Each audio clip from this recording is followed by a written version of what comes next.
Mostly it's through the realtors. So we've built the platform that we've built at Ownify.com really has three audiences, right? We talked about the Oni, we talked about the investors as an accredited investor coming in. So you can, you have content and the ability to onboard on both of those. And then we have a third audience, which is the realtor. And we've built an accreditation process where realtors can come in, learn about the program, understand how it's different than buying with a mortgage, how it's different than renting. And we have about 180, give or take today, accredited realtors in the triangle. And they're the ones largely who are bringing us customers. Now, there's some organic, search and folks coming in. But I would say more, about two-thirds, three-quarters of the customers who've bought homes with Ownify have come through the realtor channel. And a lot of times for realtors, this is an opportunity to take either a buyer who might have a mortgage and bump them to the top of the line, right? By saying, hey, we can put you into a cash offer, we can be aggressive in the market, or taking someone who's a renter who maybe doesn't think that they're ready, or they quite frankly aren't ready, right? Because they don't have the down payment, and move them off the sidelines and turn them into a buyer. And so for realtors, that's attractive, right? They get their full commission and have more customers.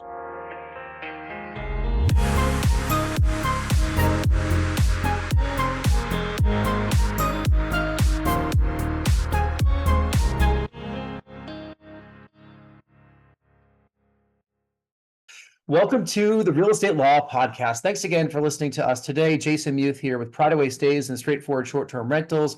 I'm flying solo today. We kicked all the attorneys out of the Real Estate Law Podcast, ironically enough. But we are going to talk about a subject today that involves some real estate law, but also involves an interesting new way that you might not know how you could purchase a home or how people are buying homes these days. We have the CEO and founder of Ownify on. This is Frank Rohde. Frank, welcome to the Real Estate Law Podcast. Hey, Jason, thanks for having me. Oh, our pleasure. When we heard from your team, we were super excited to hear about Ownify and what fractional ownership means. I'm not super familiar with fractional ownership and how that's a pathway to home ownership, and it's very difficult these days for first-time home buyers and any buyers these days to actually kind of get a foothold in some of the markets that we're in across the country. So I'd love to hear about some of the benefits of building equity through home ownership using a fractional ownership type process. And before we get into that, though, tell me a little bit about yourself and how you started Ownify. Sure. So I'm originally from Germany and came to the US for college, went to Penn, did the business program there, ended up on the West Coast. I'm in San Francisco now in consulting to financial services. So I spent my entire career really in financial services. And that took me from, banking to insurance, back into FICO. I spent a number of days in the credit scoring analytics industry, so working on the FICO score and other solutions there. And then I ended up starting and running and building a company called Nomis, which is a software company that built the pricing engine for a lot of the large mortgage lenders in the US, Canada, globally. And so got really deep into mortgage pricing. So I spent the 15 years or so in the bowels of mortgage math, and that's where I started seeing this problem that I think everyone kind of understands anecdotally. But I saw it in the data, which is that the first-time buyer in the US is getting squeezed out, is getting harder and harder to buy the first home, right? And you see this with the average age going up and affordability coming down. And so there's a number of reasons for that. We can go into those, but that's really what led to starting Ownify. So I sold that company a little over 3 years ago now. Started Ownify 2 years ago, and the mission really that we set out to solve for is exactly the problem that I think everyone is aware of, which is how do we help the first-time buyer into their first home, right? How do we provide an alternative on-ramp that is better than renting, different than buying with a mortgage, right? And that actually has a lot of kind of really interesting legal components in it as well. And so, apropos, Real Estate Law Podcast, excited to be here. We're going to have a bit of an Ivy League duel here because I'm a Brown guy myself. If you went to Penn. Oh, there you go. Yeah, but you know what? I give you round one because you taught me a word before we hit record, sonorous, which I didn't know what that meant. So just if you're listening or watching, I switched my microphones as we're getting ready for this, and you mentioned that I had a sonorous voice. Would that be, or what would be the correct use of that term? Exactly right. Exactly. I'm like, I'm going back to my old SAT days, and I'm like, I know a lot of big words, but I actually didn't know sonorous. But I looked it up. It's full or loud and sound, or producing sound as when struck. And I said, wow, you think I have a sonorous voice? Okay, I appreciate that. But I did not know that word. So, Penn wins this battle. Um, All right, you're up, Jason. I don't know. I don't know if I could trick you with any new words. You've built a couple companies and sold them. So here I am, just, being the real estate investor here in the Northeast. But you do bring up a point about home ownership. We watch the same stats across the country. I talk a lot about real estate skill and luck. I just had this conversation with a neighbor of mine a couple days ago, where I was convinced that a lot of, the pathway that we're on was due to luck. But now I've convinced myself now that it's due to skill, because I was able to buy at the right time in the right market, and the market, I picked the right market and did that. A lot of the people want to get into that market and take the combination of the gentle hand of inflation and prices that will push things up, along with just being lucky and having the courage to do it. Because do think buying real estate the first time or the second time or any time involves smarts. It involves you physically saying, I'm going to sign this paper and put my neck out there for this property with this loan. And that's not luck, that's skill. But people want to get in and start to have that luck and that good fortune and build that wealth. So where does Ownify come in and help the process with these first-time home buyers that just are getting outbid, don't have that down payment, they just can't kind of get their fingers in the grasp of climbing up and building that Right. financial freedom? Yeah. Yeah. So where we help is that we first of all lower the down payment to help people who have good incomes, good credit generally, but who haven't been able to save. And most of the time, the reason they haven't been able to save is, where we live is expensive and inflation puts pressure on everyone. Student debt is a big drag on people's budgets. And so there are a lot of folks out there in a growing number who just don't have the down payment. So we help with that. Ownify requires 2% down for the starter home. So think of this as homes between 250 to 500,000 is really the sweet spot.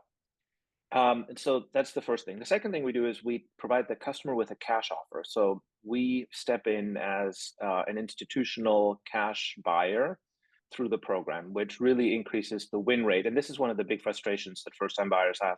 Even when they can qualify for a mortgage, they show up maybe with an FHA loan, and the seller goes, "No, I'm going to sell to someone who has a cash offer," right? And in most markets, there's institutional buyers, there's cash offers, there's a lot of competition, and first-time buyers are getting outbid time and time again. And then the third thing we do is we've created a program where in the first 5 years, we protect the homeowner, the customer, from any sort of surprises, negative surprises. So we cover repairs, we cover maintenance, we cover property taxes, insurance. We make sure that, if something happens to the home, let's say the roof blows off or the water heater needs replacing, the customer doesn't have to worry about that.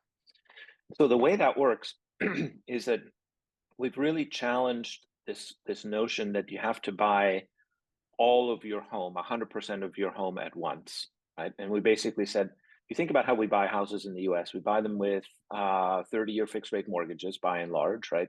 Which is a great product. But it means that you have to come up with a down payment, and then you have to pay off that loan over a 30-year period, right? And while you pay off the loan, the bank holds on to the title, or you pledge the title, and depending on which state you're in. And what we challenged is this notion of, why couldn't you buy your house as equity? Why couldn't you buy your house kind of brick by brick, right? Or piece by piece? And that's what we've built. So what we do with Ownify is we fractionalize homes into 10,000 bricks. Now, a brick is an investable security. It's a membership interest in the LLC that holds title to the home. And what we tell the customer and allow the customer to do is, you get to go and pick a home. You obviously have to qualify based on your credit and income, but you get to go out and pick a home, and we will purchase that home for you. We place it in an LLC, we fractionalize it. And when you move in on day one, you buy 200 bricks, or 2% of the 10,000 bricks in that home, as membership interests in the LLC. And then over the next 5 years, you live in that home and you rent the bricks that you haven't bought. And every month you buy more bricks, roughly 13 bricks per month. And I say roughly because it's a variable number. But the way the math is dialed in is that you build equity by virtue of buying these bricks, starting with 2% on day one to 10% at the end of 5 years. Right? That's how the math is dialed in. And so this is not a loan, meaning there's no obligation to ever pay off the full balance, right? There's no principal, there's no interest involved. What is involved is the notion of you buying bricks, you're stacking your bricks, your equity, and you're renting the bricks that you haven't bought, right? So if you think about kind of the traditional fractional ownership or maybe a timeshare, right? You might rent a room in a house and you pay, a quarter of the rent. We've turned that around and said, what if you could fractionalize a home really into 10,000 pieces and buy those pieces over time, rent the pieces you haven't bought? And so what that means is over those 5 years, your equity stack goes up, your rent actually goes down.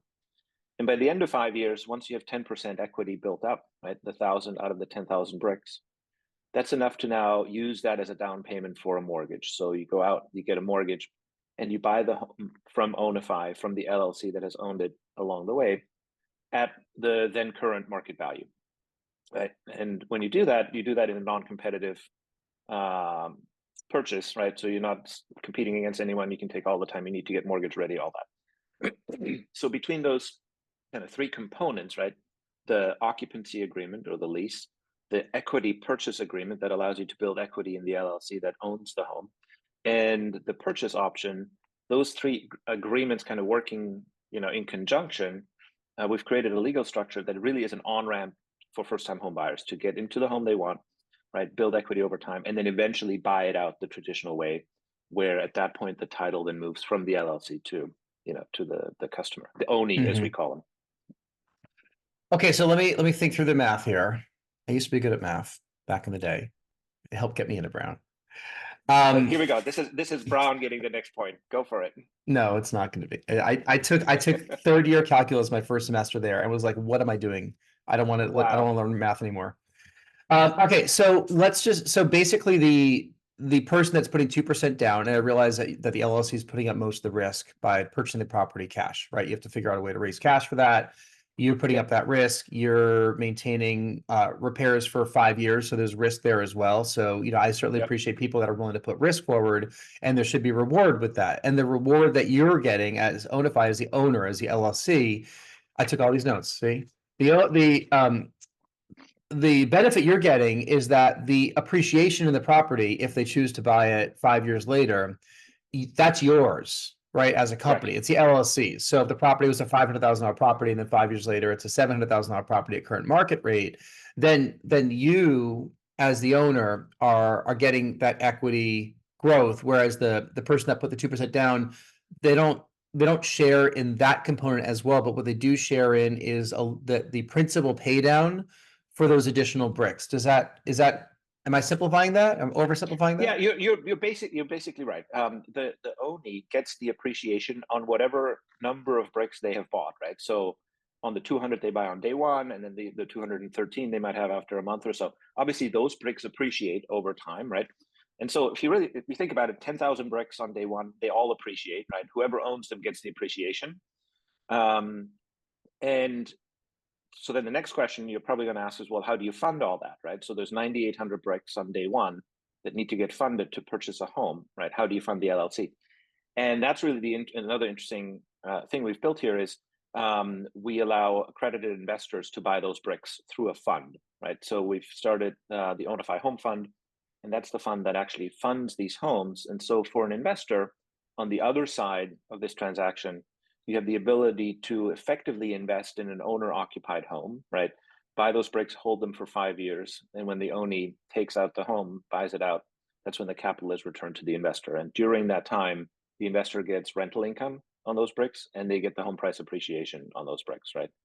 And that all in so far has generated about 16% annualized returns to the investors, right? Between the rental income appreciation and some debt leverage that we put into the fund.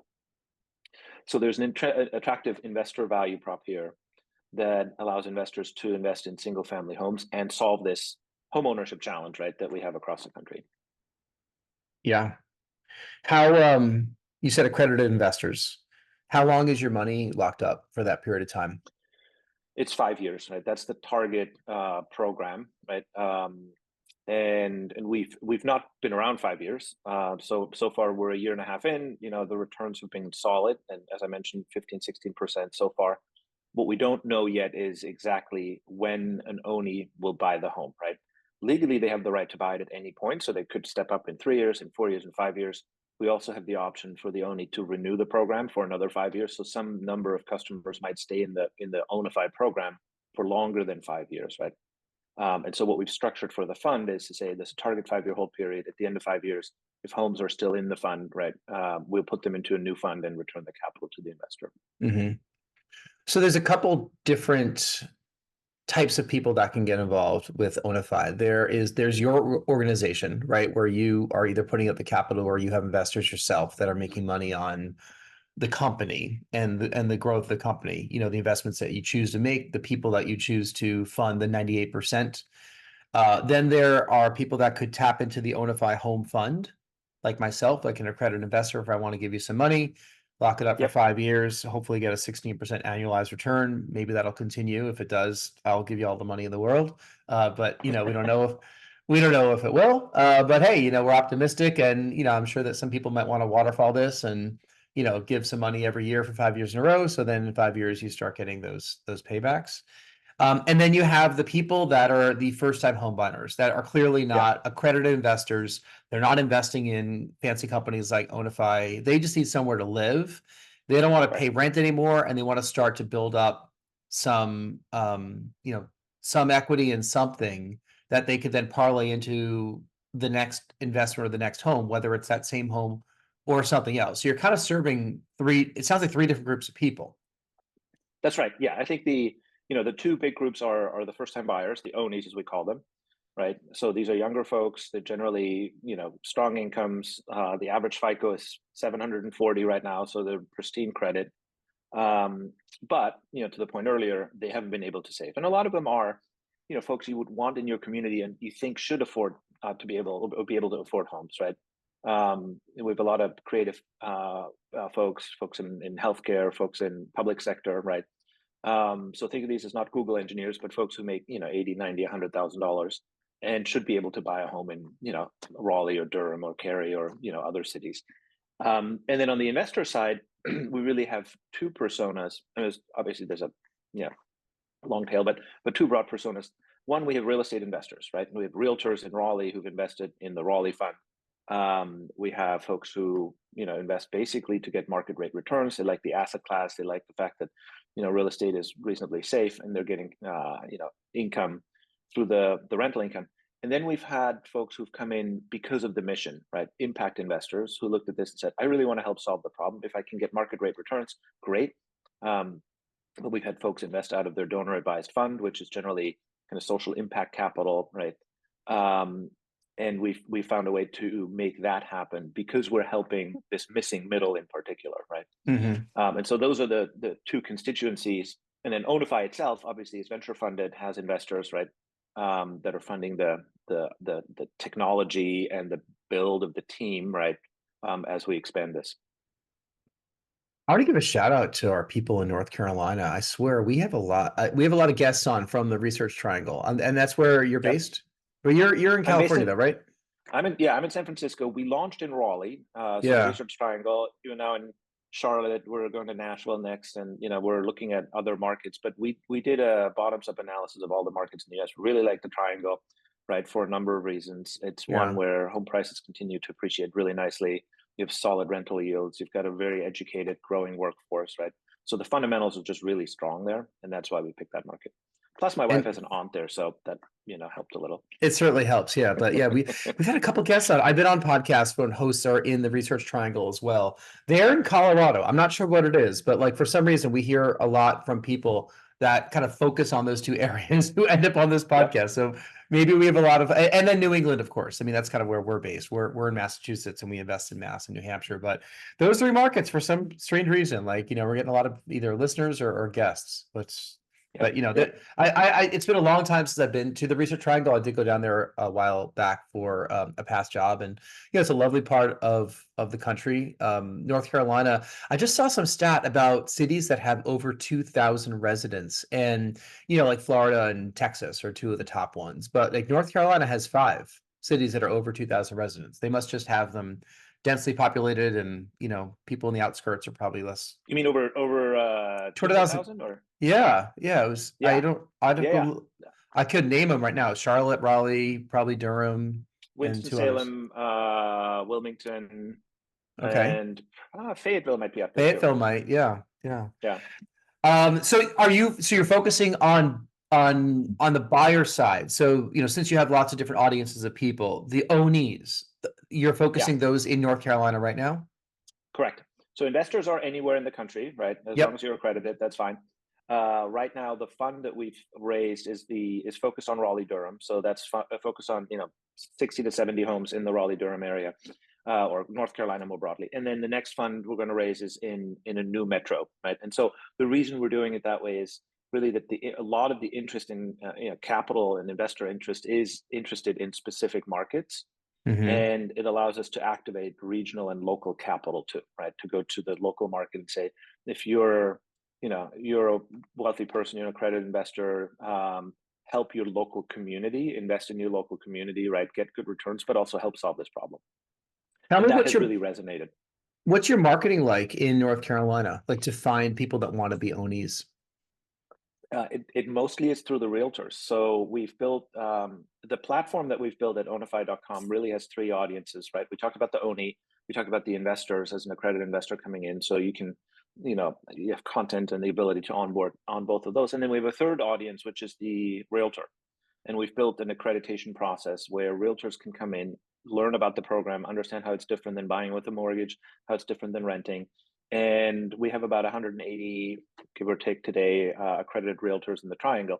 And they're the ones largely who are bringing us customers. Now, there's some organic, search and folks coming in. But I would say more, about 2/3, 3/4 of the customers who've bought homes with Ownify have come through the realtor channel. And a lot of times for realtors, this is an opportunity to take either a buyer who might have a mortgage and bump them to the top of the line, right? By saying, hey, we can put you into a cash offer, we can be aggressive in the market, or taking someone who's a renter who maybe doesn't think that they're ready, or they quite frankly aren't ready, right? Because they don't have the down payment, and move them off the sidelines and turn them into a buyer. And so for realtors, that's attractive, right? They get their full commission and have more customers. That's an interesting funnel that you guys have created there. It's smart to be going to those people that have that level of influence. After we're done recording, I'll have to give you two more names of people that you probably have on your list already, but that are Awesome. realtors in that area. Okay, so the question I was going to ask though is we've talked a lot on this podcast recently about all the changes with the NAR and commission Mhm. structures and the lawsuits that are out there. I know that some realtors, and granted, transactions is kind of how everyone makes their money in this space, right? So Yep. when the transactions are down, which they are in most markets across the country, a lot of people are going hungry, leaving the profession, and then suddenly you have all these NAR lawsuits on top of it where they're not guaranteed to get the commission they thought they were going to get. So some realtors are actually not focusing too much on buyers anymore. Now, Mhm. how do you guys solve for that if part of your funnel in North Carolina is to get the realtors accredited, talking with their potential buyers on this? If not that they're shying away from moving away from the buyers, but let's just say that you have a realtor that isn't sure if they're going to get their commission, and now they're working with a 2% down buyer, which is technically a cash buyer because the LLC. How is that realtor getting paid? Sure. So one of the big kind of advantages to the realtor that we provide is that we guarantee full commission, right? And we actually have a commission step-up program where they can earn more than the traditional 2.5, 3% or so buyer's commission. And the reason we do that is that legally, the buyer is the LLC, and the LLC is funded by Ownify, and we manage the LLC, right? So we determine what the buyer's commission is. And even before the NAR lawsuit, North Carolina had a buyer's agency agreement, right? So the buyer's commission was always technically agreed to by the buyer. Now, obviously, it used to go through the MLS and communicated by the seller. Now it is truly negotiated between the buyer and their agent. And so if you think about representing a first-time buyer as an agent, right, especially someone who's never bought a home is going to ask a lot of questions. They're uncertain. They don't really know how this works. And they're looking at this as, oh, well, I'm putting 2% down and I'm paying now out of my pocket, 2.5% or so to the agent. So we take that over, right? Ownify is the buyer. We have the buyer's agency agreement with the agent. So it's really a three-party arrangement between us, the buyer's agent, and the ONI, which is the qualified customer who then purchases the home. And so for an agent, that's attractive. They know that we're, how we execute, how we buy. They know they're getting their full commission. I think from a buyer's perspective, one of the things that really that first-time buyers in particular need, they need advice, they need guidance, and they need more than just drive me around and show me houses. Tell me about all the risks, the downside. How should I think about financing? How should I think about, the investment, the downsides, and all of that. And so that's where I think, really becoming the partner to that first-time buyer is important. And at the end of the day, me personally, our investors, we're all co-invested in these homes alongside the ONI, right? And that's a very powerful positioning to these first-time buyers, to say you're actually partnering with a professional organization and a number of investors in buying this home. You get to live in it. You treat it well, right? You act like the ONI. And I do want to touch on that, which has been really powerful. But we're all aligned in this mission of getting you into a home, right? One of the really interesting things we found is post-close, someone living in the home, one of the things that as an investor, as a landlord, you're always worried about and look at is what's the maintenance cost, right? How do these people act? And how do they treat the home? And, how expensive is it for me or the LLC, right, as a landlord to manage the property? And since inception, we've seen that our maintenance cost is about 60% lower than industry. And the reason for that is that the folks who live in these houses really treat them like owners do, which is exactly what we wanted to have happen, right? So this ownership mentality of someone owning a small fraction of the home through the LLC structure, even if it's just 2% or 3 or 4 or 5, right, in the first couple of years, that is actually working. That's really reflected in the way they behave, right? We've had folks, redo their kitchens and paint the walls and the ceilings, and obviously do the landscaping. And we don't have people calling us because the light bulbs are out. They're taking care of that simply because that's what you do as an owner, right? Yeah, yeah. And so that's ultimately. Go ahead. Sorry, go ahead. I was going to say it's a different level of commitment that someone realizes that this is their home and they have an ownership stake in this home instead of just being a renter. It's almost like giving somebody equity in a business, right? It's a way to kind of retain them and keep them more excited about being part of that business.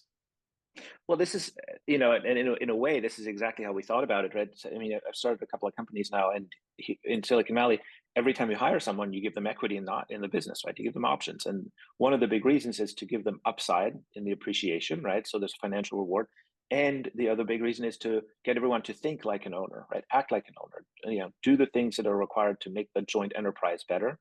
And so, to the extent that someone living in the house actually cares about it, rather than just being a tenant, that's incredibly powerful, right? And the benefits ultimately go back to the ONI in terms of better appreciation of the home, and they go back to the investors as well. Mm-hmm. How big's your company? We're 8 people today. So we're, as I mentioned, we launched about a year ago in Raleigh, Durham, and looking to be at about 50 houses by the end of the year. So still relatively early. Mm-hmm. Yeah, and then scale into the next couple of markets over 2025, 2026. And then a component of your business is actually managing the properties, right? So like whether you have an employee or a team of people on the ground that are 1099s, Correct. it's you have a property manager or something like in the market or Exactly. oversees the market. Yeah. Exactly. It's a fascinating concept. So we don't really, I'm sure we have that up here. It's been a long time since I bought my first home. I didn't know about anything like this back in 2000. What was my first condo? 2003, I think it was. That's where you scratch together every penny to maybe get 10% down and take out PMI and ask your parents for a couple grand and, buy that property. And somehow that got me into where I am today. But it does spiral upward. Yeah. It's funny you mentioned that. I bought my first condo in 2003 as well, and I did exactly that, right? I borrowed money from my parents, and at the time I didn't think about it. And then a number of years later, as I thought back on it, I was like, well, what if you don't have parents who can give you a little bit of money, right? What if you don't get that help as a head start? Who is helping you? Who can, where do you turn? And that's really one of the reasons we started Ownify, is to say the way home ownership works today in the US is highly regressive, right? Folks who have family who can help them, right? Great, you can make that leap, right? But what if you don't have that family? What if you don't have that personal wealth that you can put to work. Yeah. And that's one of the core missions that we're, that we're excited about, and helping people make that leap into ownership, right? Because it is the single largest driver of wealth, Hmm. and financial stability in the U.S. It's interesting. You are taking me back, 20 something years. And I had good jobs throughout my career. You start out these entry level jobs, you work your way into the next level up. And it took me to over 20 years to realize that I wanted to do something for myself. Probably 25 years I worked for corporate America. And back then, all I knew was if you're listening to this and you're in your 20s, diversify your income streams as much as possible. We've said that many times on this podcast. But, you work hard in your job, you get those raises, you leave your job and you go to a different job, you get another raise, you're saving your pennies. I didn't have a ton of expenses back then. I certainly wasn't living extravagantly. And even back then, this is 20 years ago, it was hard to get that down payment for that first condo. And, my parents by no means are wealthy. We lived a middle class lifestyle in the suburbs of New York City is where I grew up. And I just had it like a gap of a couple $1,000s, between like all the money that I'd saved up Hmm. and what I needed to put down for this property to get to I think it was like a 10% threshold, and then I had a PMI taken out on the loan. Yep. And I was in my late 20s at the time. I don't think I did anything wrong. I wasn't living like beyond my means. So I wonder, I mean, it's tough these days for Yep. young people, and things have gotten so out of whack with affordability that having any kind of program like this to help, I'm sure is welcome. You did mention the impact investors, and I want to touch upon them before we get to our final questions.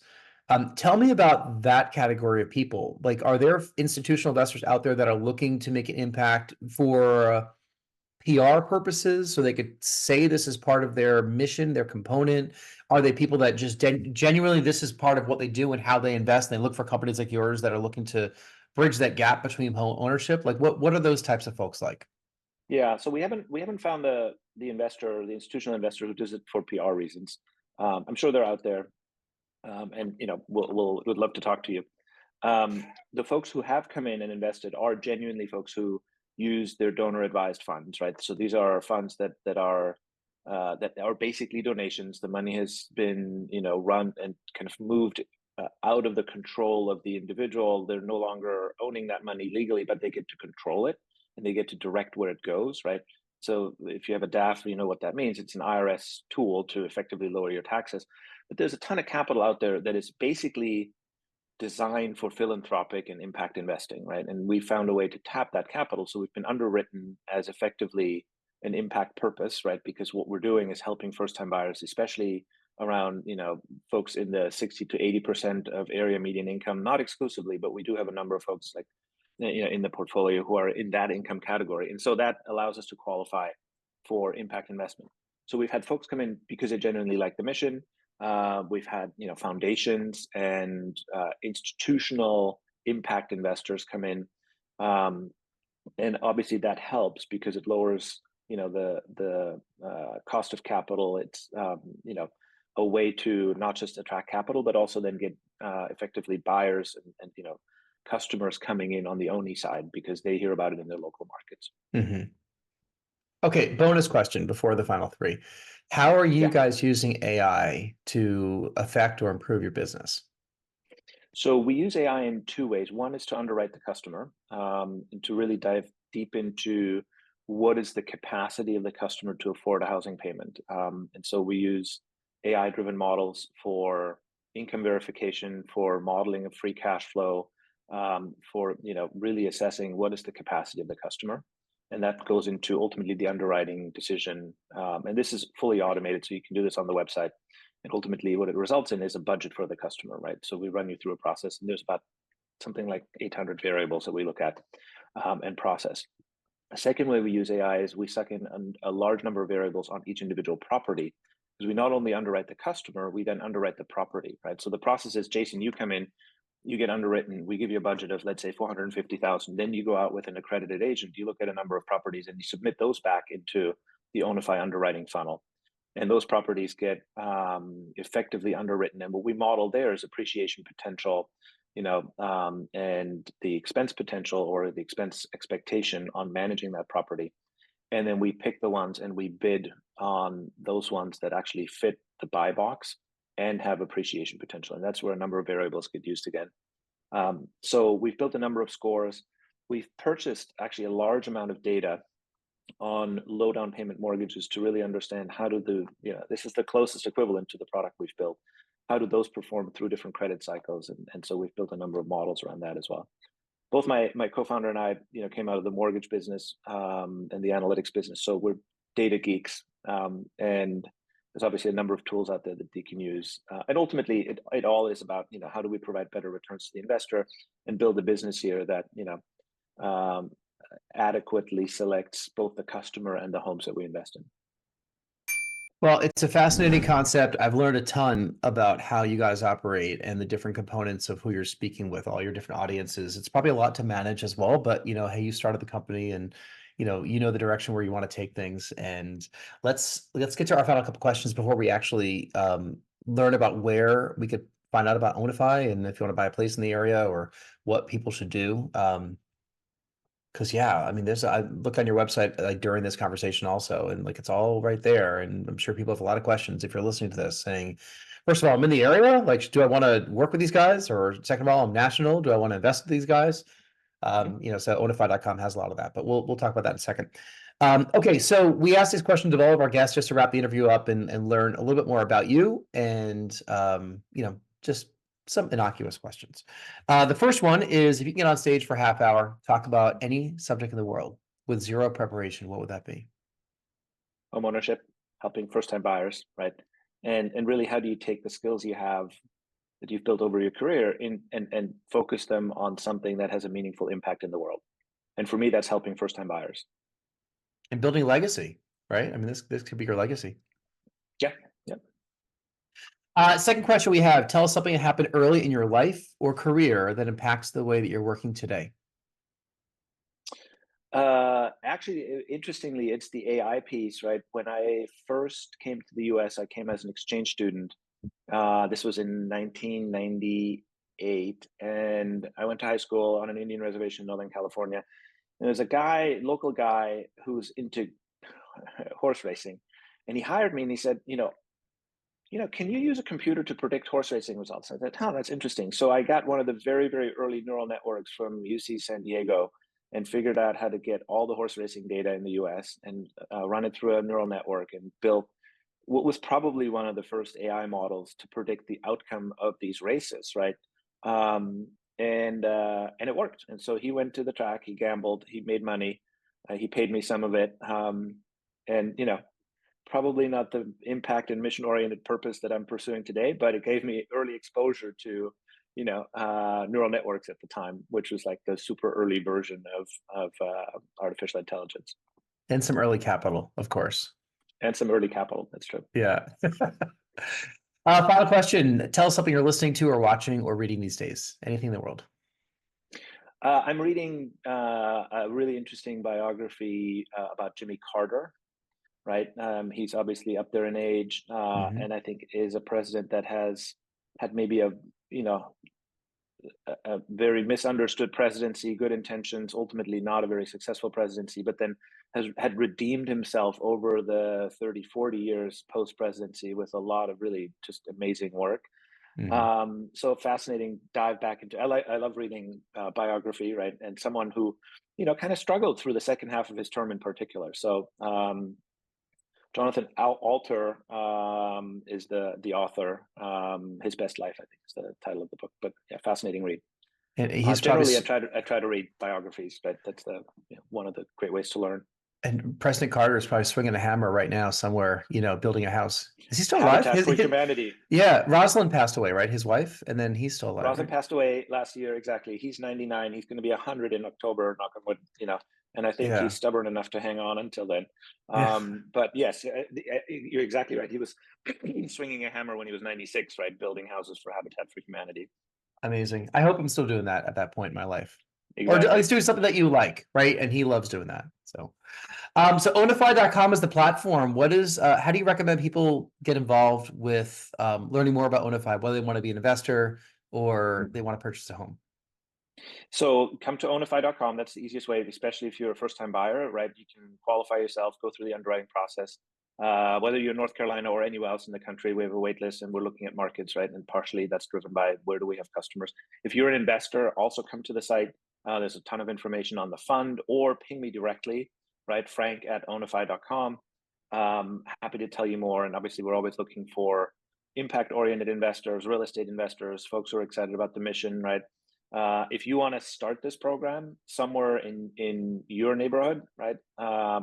Happy to talk to you about that. And then one of the things we just started doing is we're working with individual landlords to say, if you have a property or 2 or 5 or 10, and you want to turn those people into owners, right?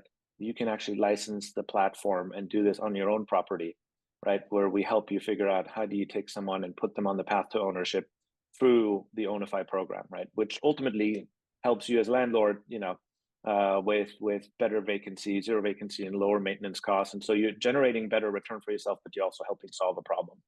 And so Uh, there's actually a fair number of landlords who are interested in this. And if they're listening to your podcast, come ping me as well. I could just imagine the whiteboard when you were putting this company together and all the different audiences of people that you could potentially serve, where their revenue streams, their business models. I mean, I just heard franchise in there, kinda. I heard licensing a technology for somebody. I mean, there's a lot you got going on. So we wish you the best of luck with it. We certainly hope that you're able to serve lots more people through the platform and give people lots of homes, make people lots of money, and be wildly successful. That's the goal for all of Thank us. you. So, Appreciate it. I should say, if you want to be a guest on the podcast, or if you have enjoyed this episode or want to hear more episodes on the Real Estate Law Podcast, you can go to realestatepodcast.com. You'll get them all there. You can reach out to us, fill out our form, let us know what you want to talk about, and we'll see if we can get you on the podcast. We love 5-star reviews, Apple Podcasts, Spotify specifically. We read all your comments on YouTube.